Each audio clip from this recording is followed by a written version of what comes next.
Hi, the video that I uploaded yesterday was age restricted by YouTube because it referenced a very well-known historical event that happened in Vietnam that I cannot mention here. The uncensored version of this video was in Min's TV, so I hope you check it out. But we had to delete the video and re-upload it now on YouTube, and unfortunately, it is very bad for the algorithm. So I really hope that you would watch this video and share it with as many people as possible. Hi, I'm Luna. I started this channel to teach people around the world about my country, Vietnam.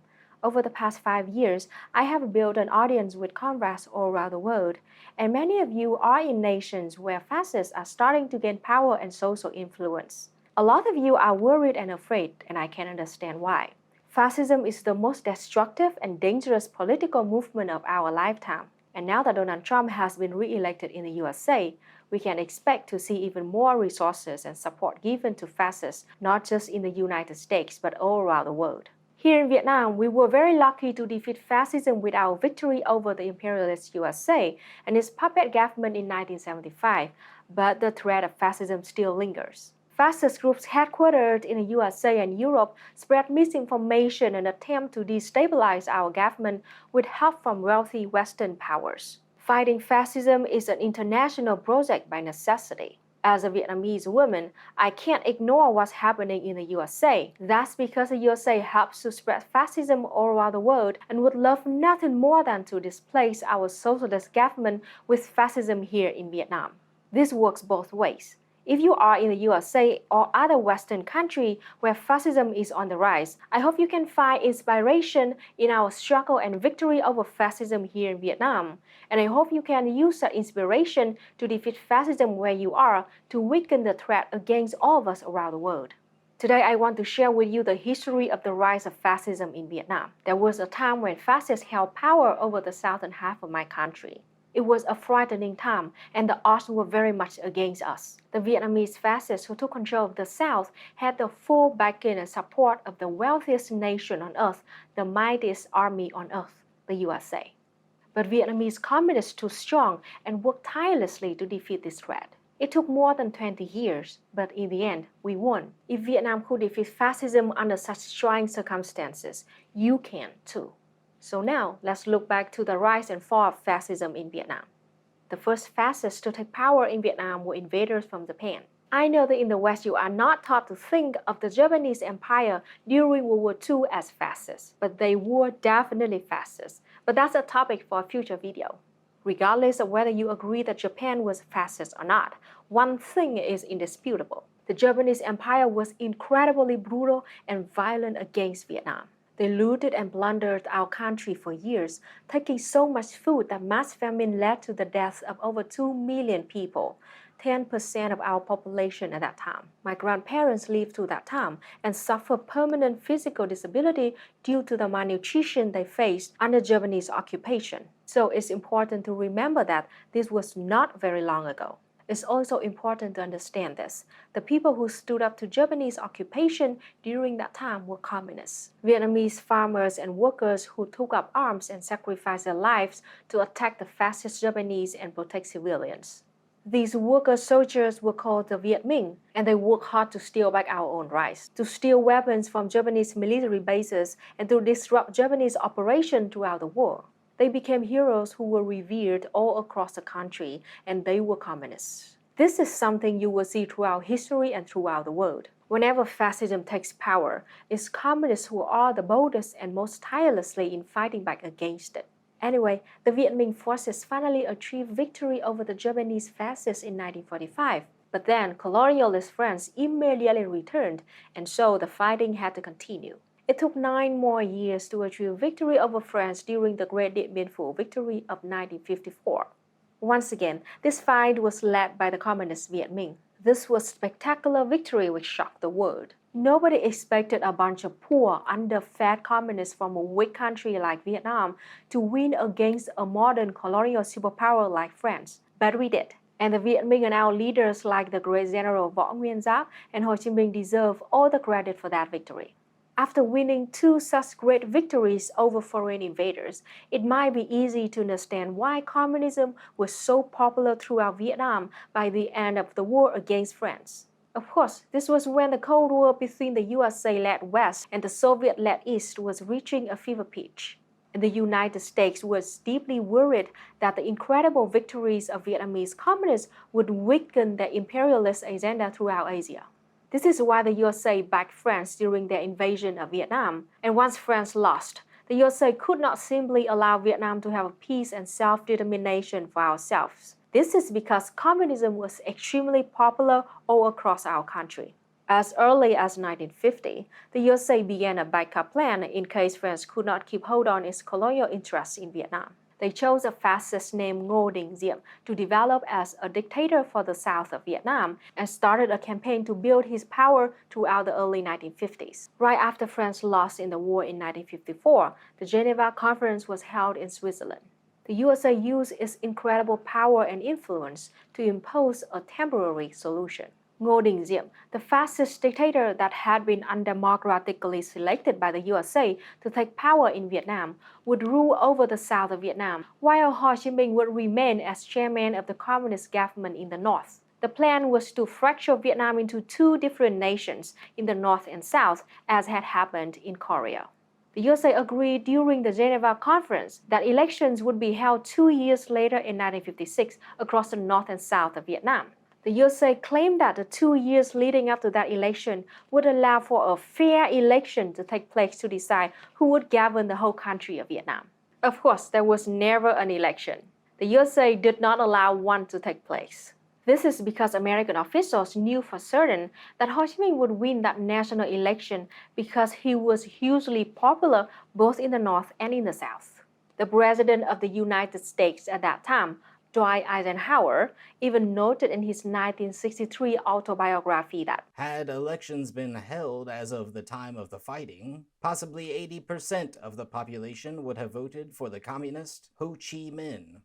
So clearly, all this talk of fair elections and democracy was just a false propaganda used by the USA to justify delaying an election long enough to cement the power of Ngo Dinh Diem's fascist regime in the South. And the fascists in the South wasted no time in taking control of the government and eliminating the biggest threat to their illegal and illegitimate power. Of course, I'm talking about communists in the South. Ngo Dinh Diem's regime immediately began to suppress, imprison, and violently target communists in the south of Vietnam. In the urban area of Saigon, Diem's government helped capitalist factory owners exploit workers more and more. They forced students to study anti-communist propaganda and forced history to distort perceptions of communism as well as our heroic fight against fascism and colonialism. Over 50,000 anti-communist classes were opened and over 230,000 people were forced to study there.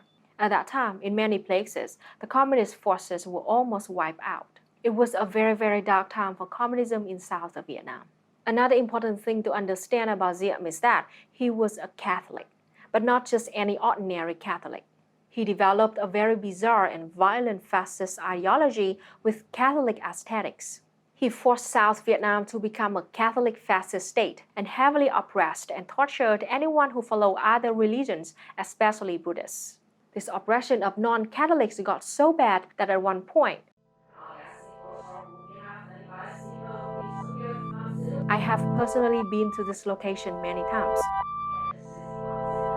In rural areas of southern Vietnam, Ngo Dinh Diem sent out fascist soldiers to terrorize peasants and villagers. From July 1955 to January 1956, they implemented a program called Tố Cộng Diệt Cộng, which means root out communists, eliminate all communists. Under this program, they killed and imprisoned 93,000 Communist Party members in South Vietnam.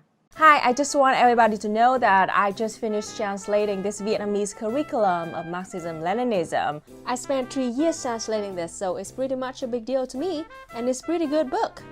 You can get it in print or as an ebook at lunaoy.com or banyanhouse.org.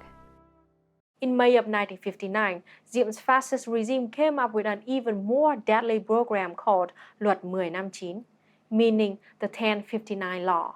Under this fascist law, they put South Vietnam under the emergency status. They formed hundreds of special military courts over South Vietnam with the purpose of purging all communists in the South. This 1059 law could be considered as another escalation of the root out communists, eliminate all communist program as I mentioned above. With this new communist witch hunt, the puppet fascist regime of South Vietnam dragged out a literal guillotine which was left behind by colonialist France and carried over South Vietnam. Anyone they suspected of being a communist was beheaded in public without any evidence and without trial. This led to the beheading of over 2,000 innocent civilians in 1959. At the same time, the fascist puppet government built hundreds of prisons and concentration camps and illegally imprisoned hundreds of thousands of people. Most of the prisoners were innocent civilians. I have a video on one of these prisons, which was on Quoc Island, if you would like to learn more about these atrocities against suspected communists. There's a link in the description if you want to watch that next. By 1968, the fascists had arrested 456,000 civilians and executed 68,000 more Communist Party members. Clearly, these were dark days not just for communists, but for all the workers and peasants in the south of Vietnam. I want you to understand this. Vietnamese people in the South suffered tremendously under fascism, in some of the worst conditions you can imagine. I could go on and on about the crimes committed by these fascists, like the time they poisoned over 1,000 people in one concentration camp for communists, or the way they eradicated an entire village of 55 people. But it will take many hours to document all of these atrocities. The point is, these were absolutely terrible conditions for the Vietnamese people. But Vietnamese communists never stopped fighting. So now that you have some idea of the dangers of the fascist regime, let's start talking about how Vietnamese communists stood up to the threat and eventually achieved a victory over fascism which lasts to this day. As soon as Ngô Đình Diệm took power in the south of Vietnam, the Communist Party of Vietnam knew that they would be the first targets of violence and suppression. For this reason, it was policy for members of the Communist Party to hide and protect themselves as they collected information about the situation so that strategies and plans for resistance could be drawn up. The period of time when Ngô Đình Diệm consolidated his power from 1955 to 1959 was the time when communist forces were most heavily attacked throughout the south of Vietnam. In fact, our military forces were almost wiped out during that time. But we never stopped fighting. As innocent civilians were being arrested and executed by the puppet government, the hatred for fascism and the puppet government grew stronger and stronger in the South. The Communist Party of Vietnam analyzed the situation and quickly came to the conclusion that there were two main front lines for resistance against the fascists: urban areas in Saigon City, where the puppet regime was headquartered, and rural areas where millions of peasants were being terrorized every day by the fascist military. Based on this analysis, two main strategies were drawn up. In urban areas, the main strategy was to educate people with class consciousness and political struggle. This resulted in hundreds of thousands of people who opposed the fascist government going on strike and protesting every day and night from 1958 to 1972. This strategy was very effective in distracting the fascist military and its resources so that they could not operate as efficiently in rural areas, protecting communists in those more vulnerable villages of the countryside. And it also raised awareness in the international press as foreign reporters stationed in Saigon saw the protests, strikes, and demonstrations going on constantly around them. The strategy for rural areas was to educate the people in guerrilla warfare and armed struggle. This resulted in the formation of thousands of little militias and guerrilla units composed of communists fighting side by side with ordinary villagers. This work had to be done carefully, slowly, and secretly. But over time, huge masses of the population were recruited, armed, and trained in military tactics.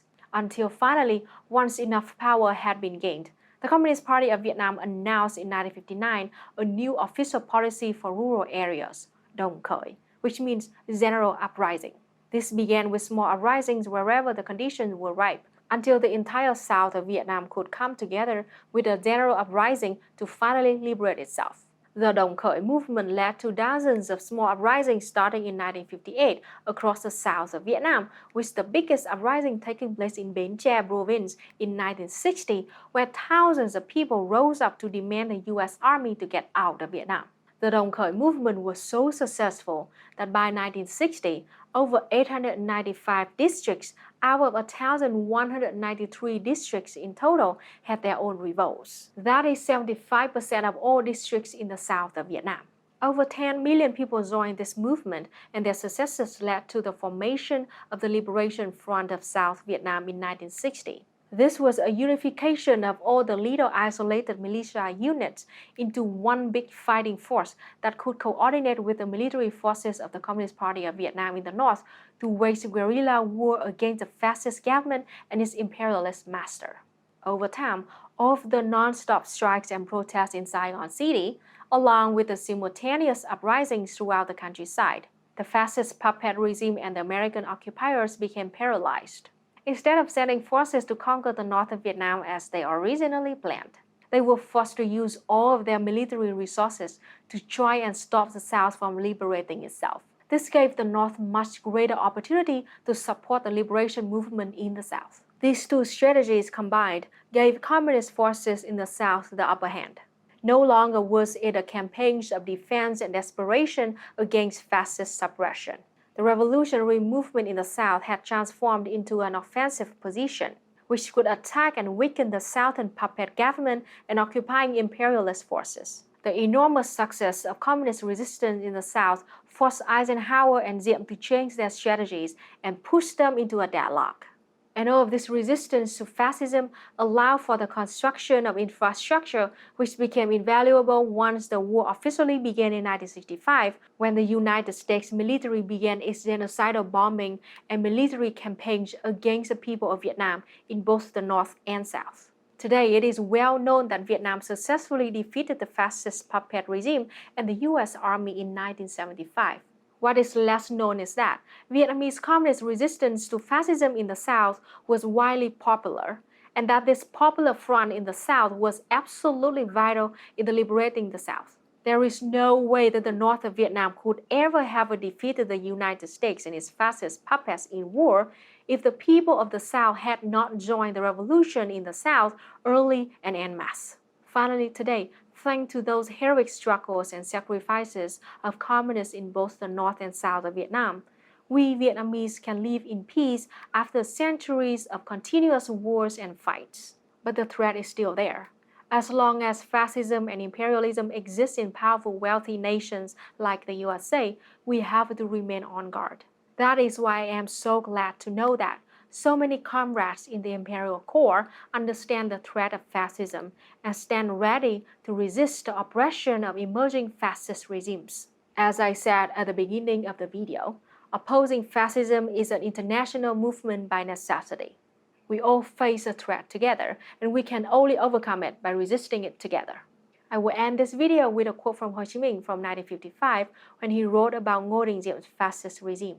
We must tell the truth to each other, from person to person, from family to family, to further and transform the hatred against Diem's regime and to have more compassion for the Southern people. We must turn this hatred and pity into striving strength.